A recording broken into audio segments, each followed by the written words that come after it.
um, counseling psychology PhD candidate at New Mexico State University. I'm currently on internship at UCLA's Counseling and Psychological Services in Los Angeles, so I'm on West Coast time right now. I was on the Division 45E board last year and participated in this program last year and learned a lot from it, which is why I wanted to give back some information. My topic is creating your niche, and it's I'm still a student, so there are things that I'm still learning and growing, but there are things that I have learned that I would love to share. So I'll talk a little bit more about that once I get started with the presentation, but I'd love to hear from you all and see if you could just tell me also what year of your program you're in. That would be helpful for me. Okay, sure. I can go first. Can you guys hear me? Yes. So my name's Holly, and I'm a fourth year PhD student in clinical psychology at Palo Alto University. So here in the Bay Area, California, so West Coast time too. And yeah, this email reminded me of this, so I'm really excited to be a part of it. I don't really have any questions, but I'm really glad to hear from someone who's experienced and is on internship right now. So I'm looking forward to that. Okay, I can go next. Can you hear me? Mm-hmm. Yeah, so I'm a second year counseling psychology student, and I'm at Purdue University, so East Coast time, go Midwest. And yeah, just really excited to hear about this topic and this presentation, and thank you for putting it together. It's really helpful. Hi everyone, I'm Camille. I'm in bed right now, so there's no video today. But I'm a first year counseling psych student at Radford University, so I'm East Coast time also. But thanks Jessica for this, and I'm looking forward to being a part of the presentation. Okay, so I do have some PowerPoint slides, but I also would like this to be informal in the sense of like, if you guys have questions, so they're not like detailed PowerPoint slides, but I just find it helpful sometimes when someone's speaking to at least be able to see the highlight, like the key points. So I know you guys will be able to have access to it afterward, but once I pull it up and share my screen, you won't be able to see me, just the PowerPoint. But I believe I can still see if you ask a question, like the hand raise thing. So if you just let me know if you have a question at any point, it's totally fine to ask it throughout. Okay? All right, so let me bring it up.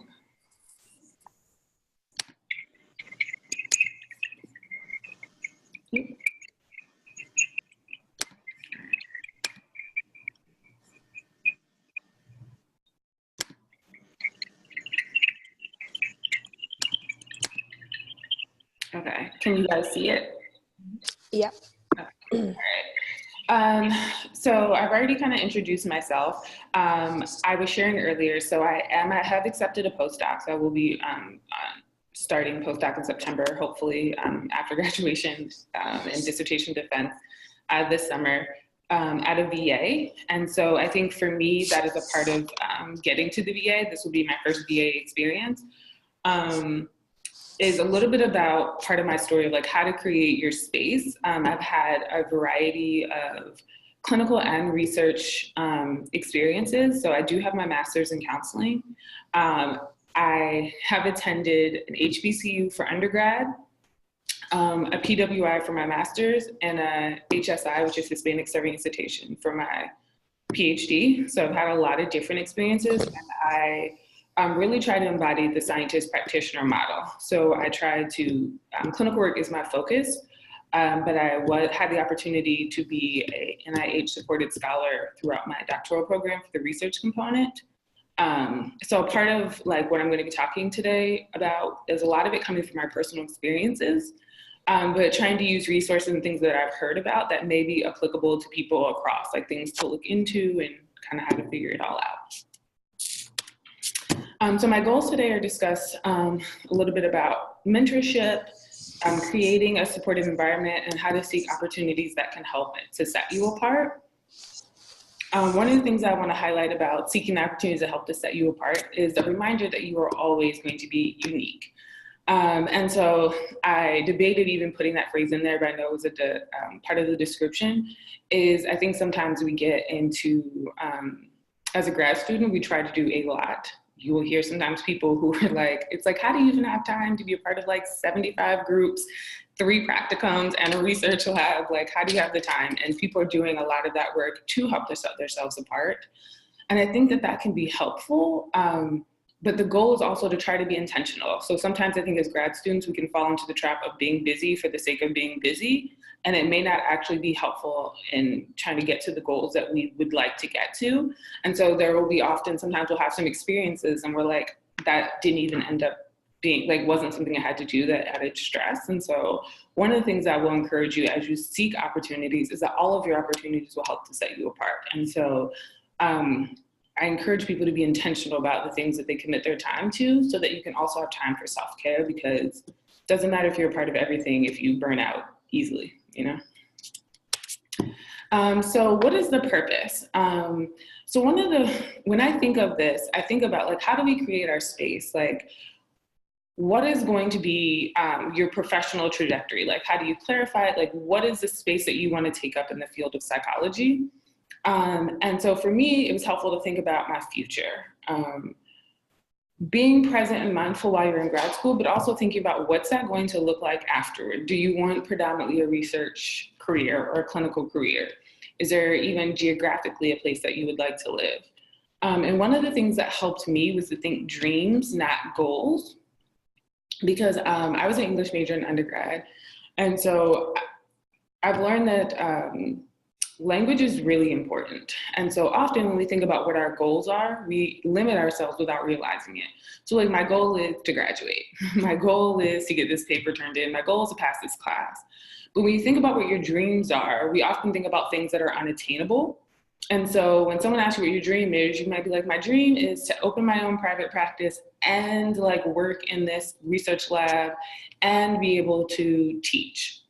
And then we might say like, and people are like, oh, I don't know if that's possible. And so we start to limit ourselves. And so when you're thinking about like, what is the space I'm going to take up? I think it's okay to think about what your dreams are, because it helps you to be intentional about what you're choosing and not limit yourself. Because when you limit yourself, if you're like, okay, I'm never going to find a job that has all 3 components, teaching, research, and clinical work, you won't necessarily engage in activities that could help you to get there. Does that make sense?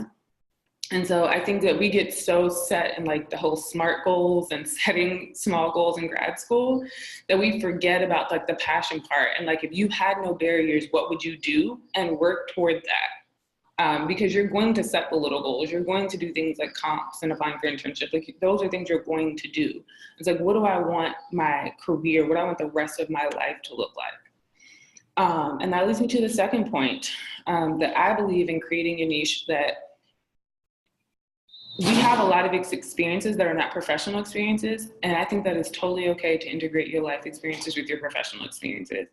And I think as someone who's about to graduate, I think that's something I learned a little bit more toward the end of my career, my end of my graduate school career, that I wish I would have known earlier, because I always felt like the two had to be very separate. And so I'm like, oh, I'm part of this organization just because I'm interested in it. Like, it's a hobby, you know, on campus, but it's not like a psychology organization. And I've had some really great mentors who've been useful in like, how do you merge the two? So like, I'm really interested in sports. And so I would like watch sports and talk to people about it. And when I got an internship, one of the things that I asked for was the opportunity to work with athletes clinically. And I have been given that opportunity. But if I kept the two separate, I would have never even thought to ask for the opportunity, because I didn't necessarily have training in it. It wasn't something I had done in my program. And so I think part of like creating the space that you want is learning how, like, what are the things that I enjoy and how can I integrate that with my professional experience to have the type of career that I want. And so my goal is to eventually have that sort of career. And I've learned a lot more. Even for me, it's like about what are the things that I'm most interested in, and thinking about that while I've been on internship has actually really helped me to narrow down career-wise what I want to do. So for example, I've always been interested in multicultural things, social justice, multicultural competencies, but as a Black woman, just about even cultural experiences, food and cultural events and things. And so I typically would keep that separate from my professional experience. But as a psychologist, therapist in the room, you are your own tool. And so it's really difficult to keep the two separate. And I think the more that I've learned that it's okay to integrate them, the more I've actually enjoyed the work that I love to do. And it's also helped me to figure out outreach that I want to do. So when I participate in outreach during internship, it's like, I want to get involved in groups that I'm interested in on a personal level and use my professional skills to work within that group to help them. And so for me, that has been like a very useful thing that I wish I had known and done a little bit more of early on in my career and not kept them as separate, because I think that I even might have been interested in different clinical opportunities if I had integrated some of my professional hobbies and things that I enjoy earlier. So we'll start with mentorship. I think it goes without saying, seek mentorship, seek it, seek it, seek it. I had mentors in my program, which I think it's always helpful to have mentors in your program. But I think it was maybe like my third year in my program where I had questions that my faculty couldn't always answer. And it wasn't because they weren't trying to, they just hadn't had certain experiences or were unaware of things that I might have been interested in. And it was at that point that I was like, I don't have any mentors outside of my program. And unless I plan to live here forever, like, it's not as useful.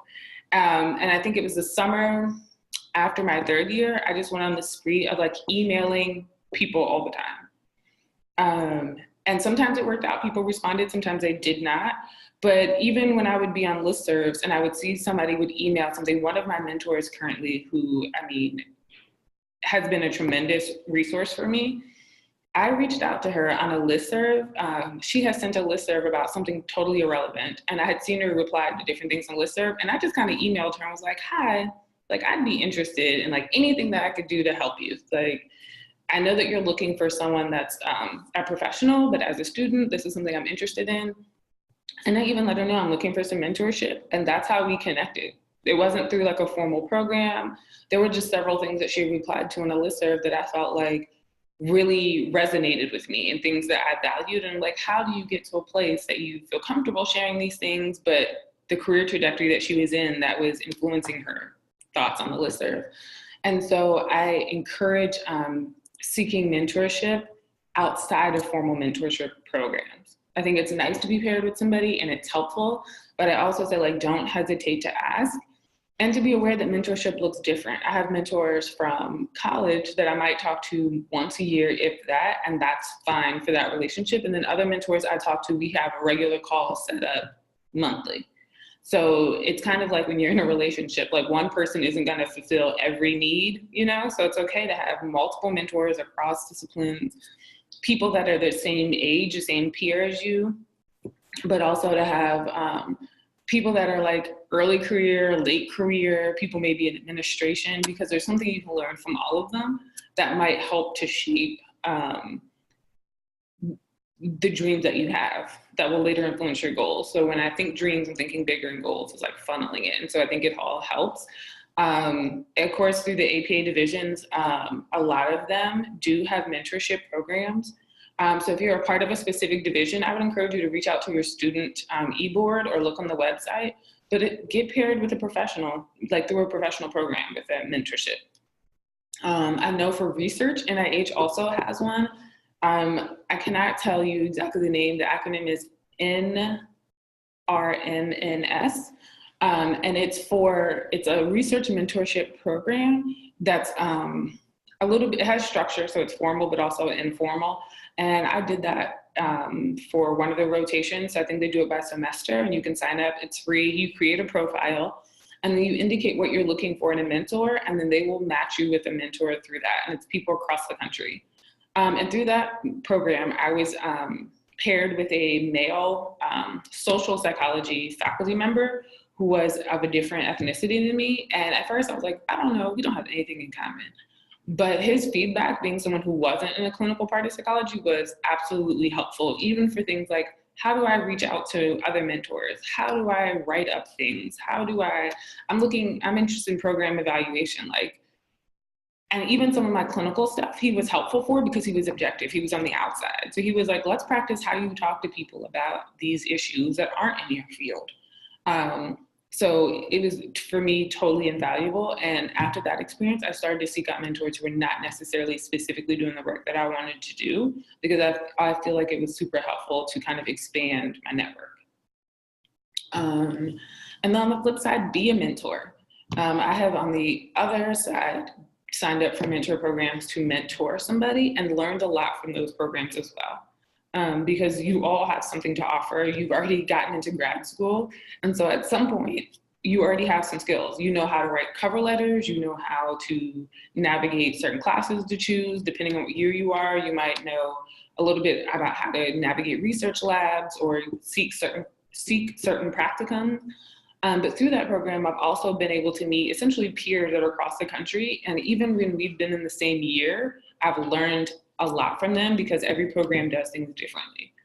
And so I think sometimes as students, we hang back a little bit because we're still students, and I feel that way. I mean, I even started off this presentation saying that we don't have anything to offer yet because we're not like a professional yet, but you have something to offer because there's experiences you've already been in. Even if it's navigating difficult conversations, if you've been able to do that, there's somebody who's like, I might be really good at this research thing, but I have trouble navigating these conversations. And in doing that, I have learned about resources and opportunities I never would have known about from being a mentor. So mentees that were like, oh yeah, I have faculty that told me about this program that I didn't even know about. And seeking mentorship and being a mentor has totally influenced me as a part of the space I want to take up in psychology is to be a part of the training and education, which is something that I did not anticipate when I started my PhD program. I was not interested in teaching really. I wasn't interested in like supervision or even on a higher level, like psychology and how to intervene and how to help to shape the future. But I've gained so much from my mentors, and in my relationships as a mentor, I've learned how much I enjoy that. And so I'm grateful for those experiences. So for me, that's kind of shaped some of the space that I want to take up in psychology. I've talked a lot so far. Are there any questions so far that anyone has? All right. The next part that I think is so real and so important is a supportive environment. The burnout is real. I don't think there is a grad student that will not tell you that you will feel the burnout sometimes, like especially during finals. I was just talking at the beginning, applying for internship. Without my support network, I don't even know if I would have made it through that process of like trying to navigate classes and assignments. All your applications are due at different times. At one point, I still had applications due at the end of November, and applications that were due early, I was getting interviews for in November and trying to like navigate all of those things. It became a lot. And I think sometimes when we think about like self-care, we think about something that we have to actively do. And so I encourage people to reflect on self-care of like, maybe not something that we always have to do. What are you surrounding yourself with? Do you have a friend that's in your program? And if you don't, in your cohort or in your program, is there a friend that you can just call up and talk to sometimes? Like you don't have to do anything. You don't have to like go to the movies or cook a certain meal. Like I think often when we think about self-care, it's always something active. It's like, yes, I like to cook and that's my self-care, or I read all these books and that's my self-care. And I think that's really great, but you also have to have people that you can just vent to sometimes. They can be like, this sucks, this was really tough. Or even people to laugh at with you sometimes. It's like, oh, I really messed this up. And it's actually funny.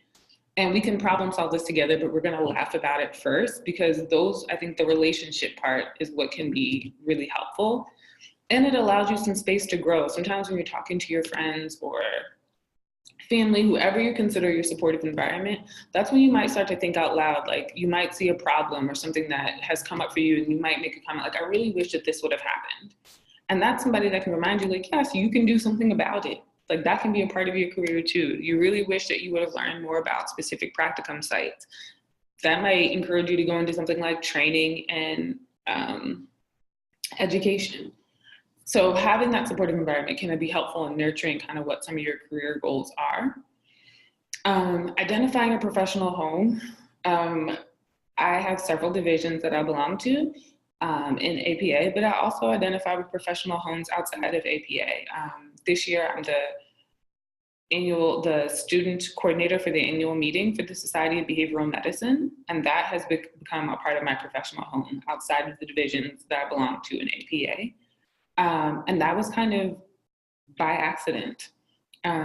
I was looking for, like, literally typing into Google conferences related to the work that I wanted to do, which my research work is looking at stress, but race-related stress, and just trying to find, like, outside of psychology, are there other people already doing this work, which goes back to the mentorship about across disciplines, because I had a mentor that was in a different discipline that's on my dissertation committee, who would, like, encourage me to look into different groups. And so I came across Society of Behavioral Medicine, and it resonated with me, the work that I want to do clinically and the research. And so even the mentors that I find through there are rarely psychologists, but they're doing work that's similar to me and has taught me a lot about being interdisciplinary, and that being siloed can actually not be helpful for the work that you're wanting to do sometimes. So I encourage you to look into APA divisions, but also to kind of expand it, even kind of thinking outside the box. So if you're wanting to do something like mine is something with stress, there's, like, all kinds. It's like, do you want to even look at a specific population and, like, geriatrics, and then become a part of a professional home that maybe just be focused on geriatric and not necessarily the stress, but what you might learn from the people in that group. And the last thing kind of goes back to the burnout is real. Just connect with trusted peers. I have friends that aren't even in my program, that aren't even in the field, and when I graduate, they probably should get a piece of the degree as well, because they have been supportive. I've been able to share my experiences, discuss solutions, and I found it helpful. People within the field get it, and that is nice sometimes. Sometimes I just want to talk to people in psychology. I'm like, they get it. They get the stress of internships. They get the stress of comps. They get those things. But sometimes my friends who don't get it can give me a different, they can give me different feedback because they can be objective about it. And sometimes they can just laugh at it. Like, sometimes you don't have to get it to show empathy or to be supportive. And the last thing about this supportive environment is share resources. I have been so grateful for the people that have shared resources with me that I'm always willing to share, because there's no way for us to know everything. There just isn't a way for us to know every class, every book, every clinical, like, intervention. There just isn't a way. And so I found that it's also supportive when I feel like I don't have to know it all. So when I can share with people, there's a group of friends that I have, we have a text, and we might text sometimes, like, does anyone know anything about this topic? And people, like, check out this book, check out this link. I see it often on listservs. I think one of the things that we tried to do as part of the e-board for Division 45 last year, which I'll also mention on the next slide, is we developed a resource guide, which I believe is on the website, that let you know for if you're interested in diversity initiatives we reached out to every single division, and every division that responded, we put it on there in the guide to show people that you might be interested in IO psychology and they have a diversity initiative that might be something that's interesting to you. And as a way to encourage cross-collaboration and sharing of resources for the work that you're wanting to do. Any questions about the supportive environment piece? And seeking opportunities, which I think kind of ties everything in a little bit, is consider your short-term and your long-term goals. When I was thinking about internship, I was really also thinking about postdoc. So my short-term goal was internship. And a piece of advice that I got that I found super helpful was for every site that I applied to, and definitely the sites I got an interview for, I also Googled interns from that site, because people whose CV is public, so people that have worked at different universities and things, it will pop up to see what are people doing when they left that site. And that was important to me because I also wanted to consider, what did I want to do for postdoc? So, like, my short-term goal was landing an internship that I enjoyed. And then prepping for that, also, how did I wanted to find what I wanted to do going forward. So I was thinking about both and holding both at the same time, because I also knew, like, I wanted a site that I will grow from that will also help prepare me for the opportunities I wanted going forward as far as a career. And I found that really helpful because some of the sites I really liked, a lot of their interns went into a very specific field, and that was their niche. And it wasn't something I was interested in. So I was like, I love the site, But if everybody from this site is going into academia and that's not something that I want, it might indicate that they prepare people better for academia than other areas. And in considering that, when you think about your short-term goals of like, what practicum sites do I choose, what research labs might I work in, ACAP, which is the Organization for Psychiatry, for Adolescent and Child Psychiatry. Through one of my mentors, I presented a poster there with one of my mentors who's an MD. And so I learned a lot about that organization, and it was amazing. Like, I would never, because we don't prescribe, there was a lot of psychologists that were at the psychiatry conference presenting their work and collaborating. It's like, how can we work together? So we each have our own individual areas of strength, how we can collaborate them together. And one of the things that they highlight, even when you submit an abstract, is your practice gap, which I found incredibly important. And so your practice gap is essentially like, where do you see the gap at in your work? What is missing? And then how do you figure out how to close that gap? And so for me, it changed how I thought about what I want to do for my career. And so instead of looking at things like, oh, this is a problem and it's just a problem, somebody needs to deal with it, it helped me to think about, so if my problem, for me, it's like the work that I'm wanting to do is not just multicultural competence work. More and more I'm wanting to go into consulting. Because the practice gap that I see is that as psychologists, we talk a lot about multicultural competencies, but we stay siloed in psychology. And so then when you go into, especially with managed care organizations and things like that, you might come into clinics where the psychologists and the social work and the therapists are all talking about multicultural competencies, but everybody else may not. Some of your admin may not, these other things. And for me, that was a practice gap that I saw. I was like, so how can the work that I want to do fit into that? Like, how would I be able to market myself? What are the things that people might need?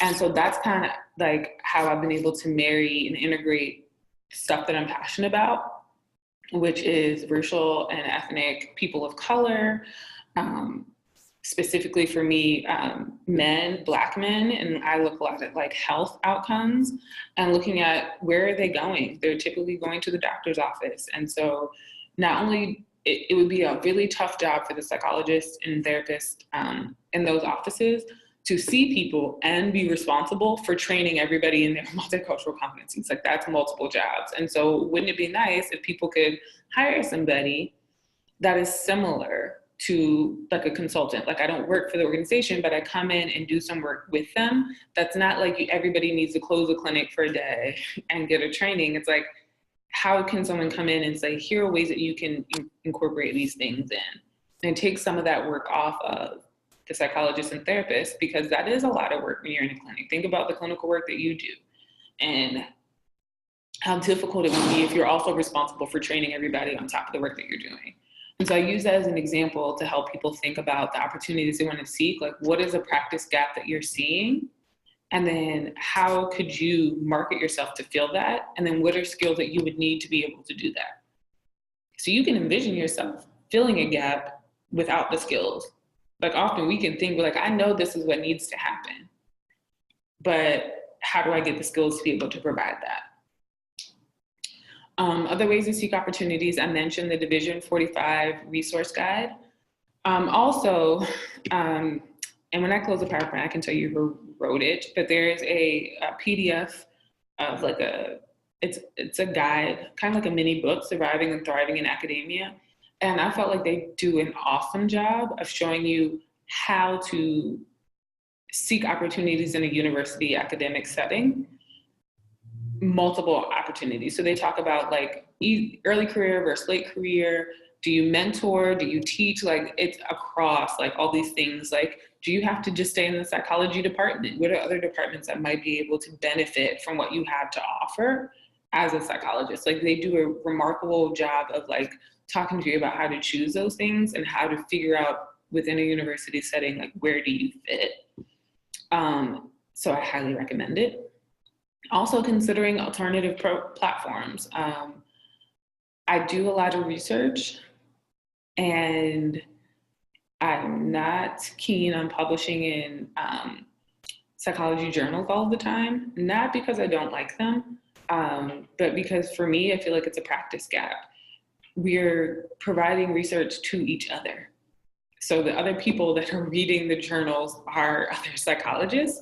And so my thought is like, how do we get this information to people who are not psychologists? How do we get this information to our clients? How do we get this information to patients or to people in public health, like people that can help? And I think as psychologists, we do a lot of excellent research that could help people. And then it's written up in these 30-page manuscripts that are in our journals that we're reading and citing for other excellent research. It's like, how can we get this out to the people and actively use it in practice? And so I think I've started to see a lot more. You'll see people doing podcasts. I've seen a lot of psychologists doing podcasts, writing blogs. I've seen people, I saw an innovative website recently where she is a therapist and advertises her work, but she also, like, therapists can submit their information to her, and she posts therapists for her niche is Black women, people who are willing to work with Black women across the country. So people can literally come to her website as a resource, and it's like, you just click on your state and find a resource. And so I think when you're seeking opportunities, consider other platforms. If you're like, you know what, I have a lot of trouble writing a manuscript. How else can you get your research out? Maybe you can create a video that can be played on specific platforms in high schools or something like that. Maybe you can create a brochure based on your research, a pamphlet that can be left in certain areas for people to take and read. So consider, like, how else your message can get across based on the strengths that you have when you're seeking opportunities, because that is something that might help you to stand out. And I recognize it's not a publication. I know that that is important, and so I'm not saying don't publish. And if publishing is your strength, definitely, but also think about other ways and also what's important to you.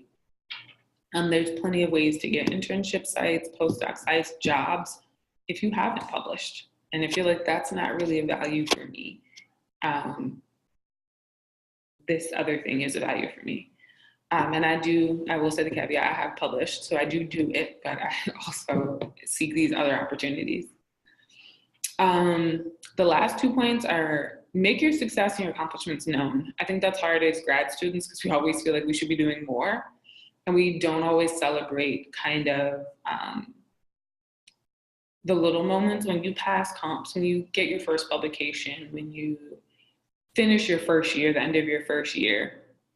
And I don't think there's anything wrong with reaching out to your network, your supportive environment, your mentors, and saying, hey, this great thing just happened to me. Because I've actually had opportunities pop up from that. Like, I've shared something that I've done, and they're like, oh, I didn't realize that you really were interested in that. Let me connect you to this person. And so when we're talking about the things, the strengths that we're doing, I mean, I've received outreach opportunities from that work.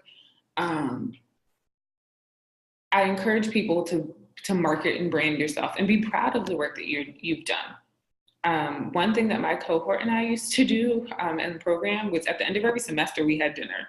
Like, we were like, we're just celebrating getting through this semester. Like, that is an accomplishment. Like, we made it. We are alive.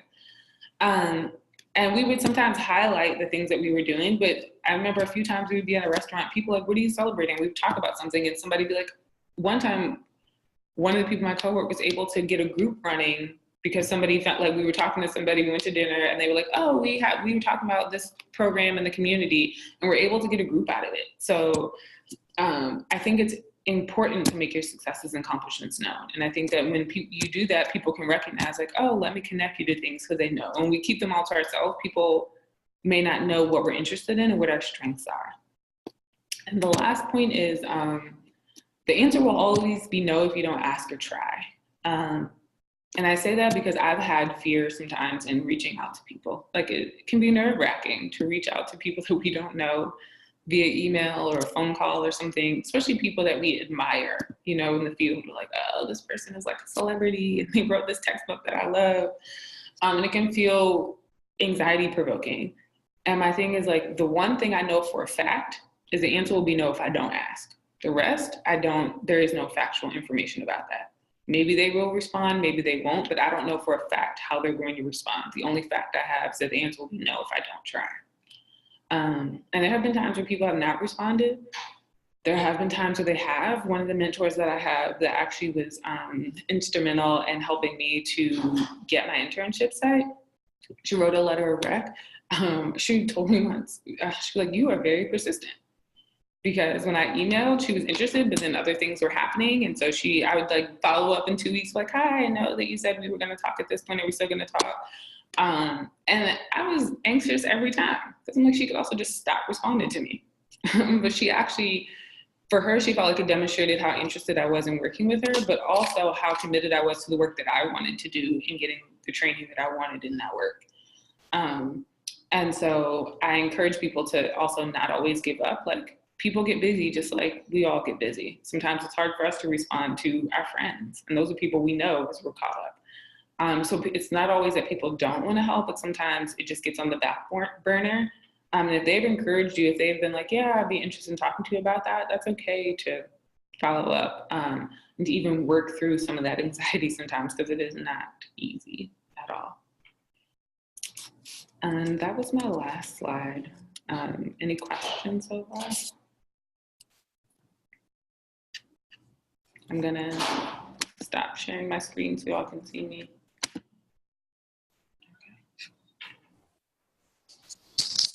Hi. Hi. Hi. I loved your presentation. There was like so much in there that I really needed to hear. So it's very validating. So thank you. So I love what you said right at the start about like the language we use and that difference between like dreams and goals.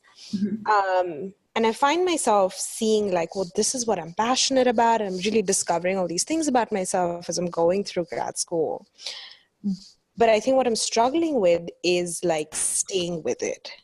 Right? So I still find myself as a second year, like end of my second year, getting pulled in all these different directions. I'm like, oh, this other grad student is doing this and I should hop onto this, or I want to do it, even though I know I might like, I'm not really into it. So I think my question is like, how do I like stay committed to my passion? Or I think it sounds silly, but I'm struggling with it. No, not at all. I think the key to that, although it is a little abstract, and I would say self-compassion. I think that a part of it is when we started from college, it's like you pick one thing, you stick to it. Like you need to you choose what your major is in college, and you stick to it. When you get to grad school, it's like you're committed to this topic, this thing that you wrote about. And so it can feel like when we make any changes that that's wrong. And having some compassion that sometimes you're going to be involved in stuff that you really did like that you're no longer interested in. It sounds really crazy, but my dissertation topic was totally different than my thesis. So what I did for my second year and got approved, we call it your, I can't think of the name. It's like your, part of the comp, so you have to start your research project, and essentially people use it as their step to their dissertation. And I had mine approved, I was finished. And then I got interested in something else and totally started from scratch for my dissertation. And there were people that were like, no, just stick to this project because that'll get you through. And I'm like, I can't spend all these hours writing about something I no longer am interested in. And I had a supportive advisor who really helped me. And she encouraged me with the self-compassion piece. Like, it's okay to change your mind. It's okay. And it doesn't necessarily mean it was a mistake. You learned a lot of valuable research skills in that. And now you can apply them to this topic. When I came into psychology in my first year, I was looking at juvenile justice and youth who have been detained, and that's where my clinical background was. And currently, like my postdoc is going to be with primary care integrated health, like totally different. And that happened over the time of these different experiences. And it's not that I'm not still interested in the juvenile justice work, but I'm like, how can I also incorporate that? They get served in a primary care setting, and that exposes me to bigger things. And so having that self-compassion that sometimes you're going to take a different lane, you're going to change your mind about something, and you don't necessarily have to stay committed to everything that you start. Because then that's going to silo you, and ultimately you may not be happy. You may have missed out on opportunities to learn other things. So I just say have some self-compassion when you do change your lanes. That's okay. You're figuring it out. And I think that is, grad school is a place to figure it out versus the start of your career, probably. Yeah, that's really helpful. Thank you. You're welcome. Any other questions?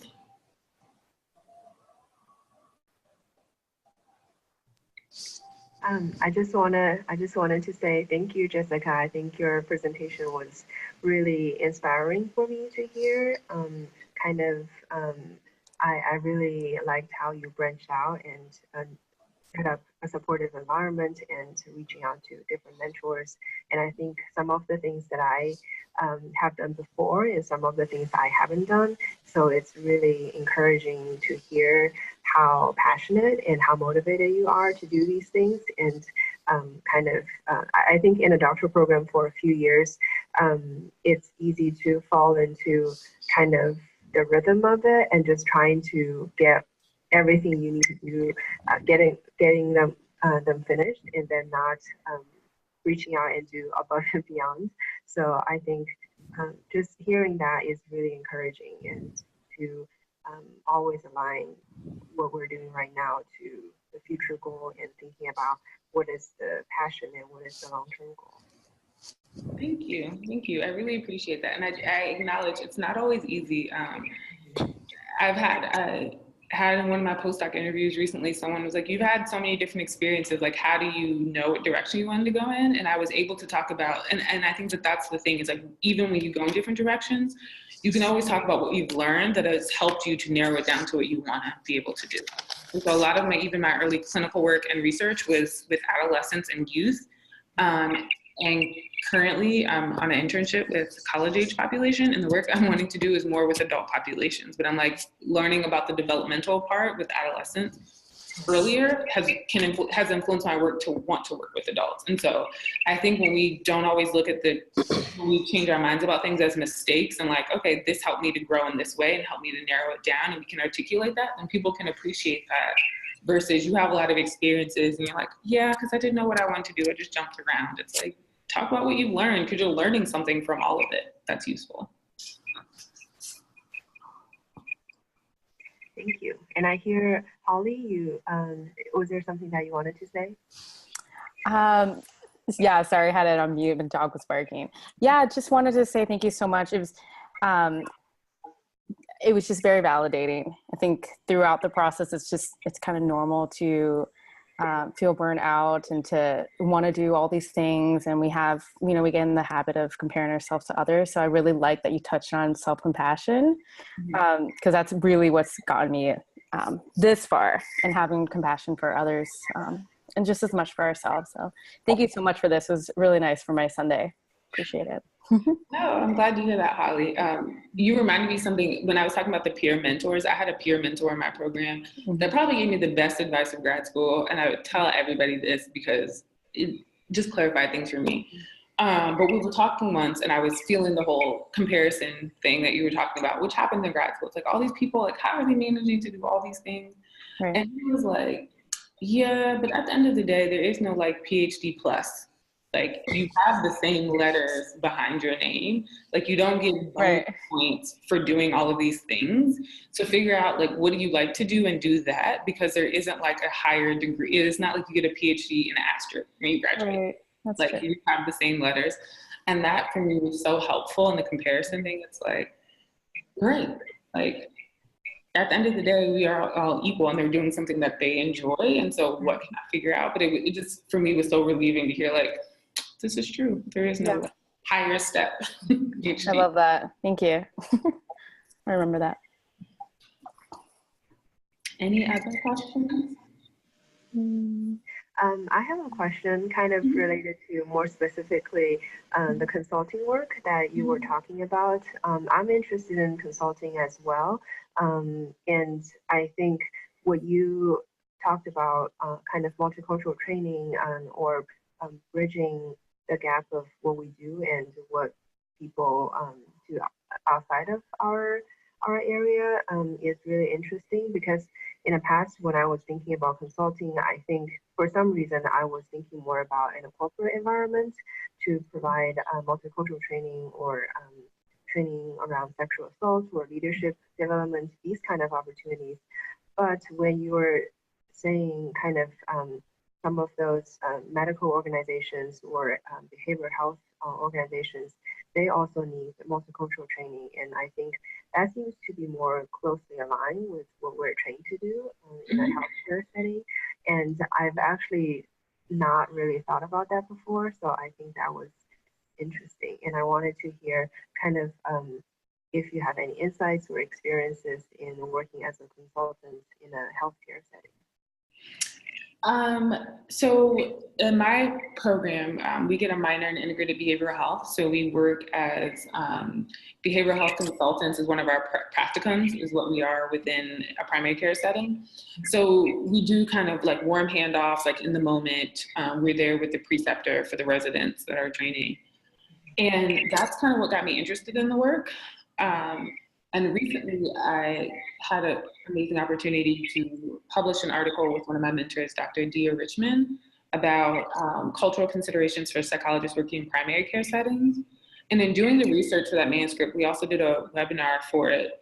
We were struck by how many different moving pieces there are in a clinic, that like how many different ways there are to incorporate multicultural considerations at all these moving pieces. So with the administration, with like you have nurses, you have MDs, you have your public health people, you might have the front desk staff. Even in like something as small as like we change the language on a form can make a huge difference.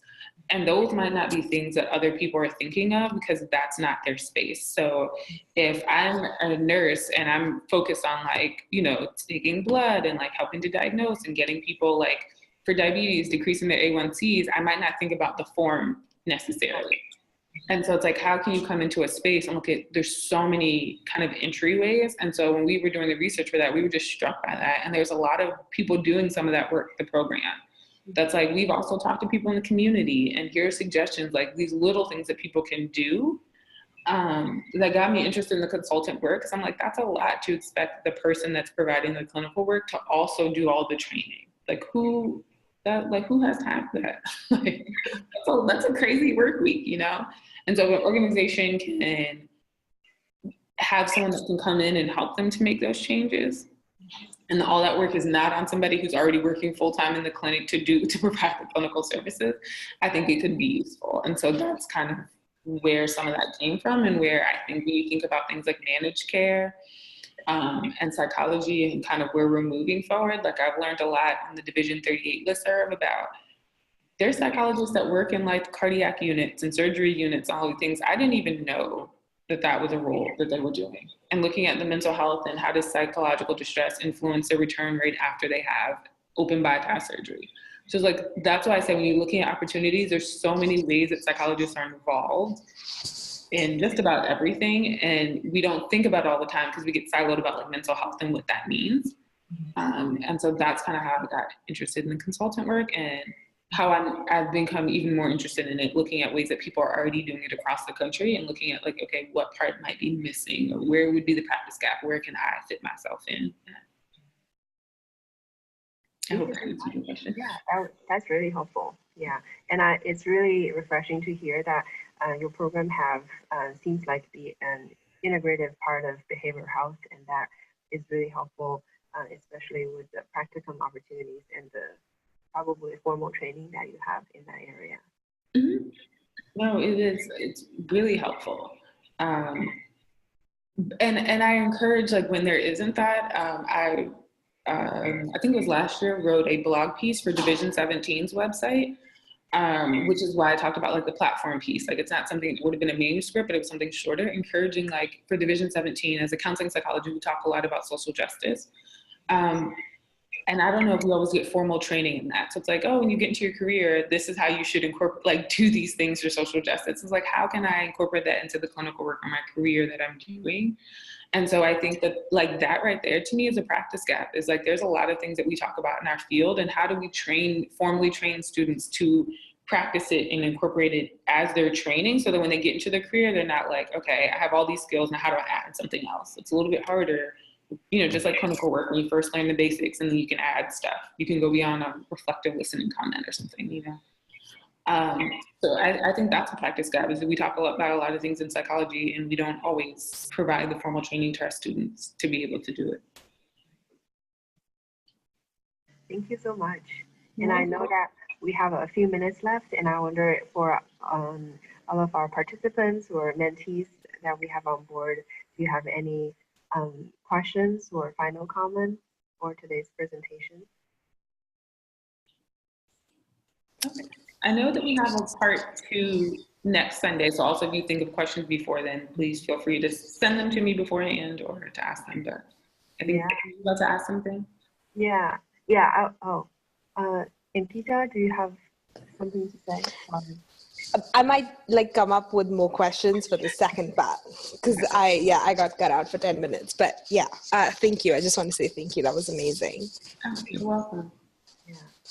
Jessica, thank you for saying that. I was just gonna give the reminder that we have a part 2 session with Jessica. Also, it's next Sunday at the same time, and I will send out Google invite as we did before, so all of you will have the Zoom link to be able to join us. And the second part is typically more informal in terms of kind of talking about your own experiences and more specific questions for Jessica, or we can discuss amongst each other, kind of like a peer mentorship opportunity. And so that will be more informal, and feel free to share your individual experiences, either professionally or personally as well. Yes.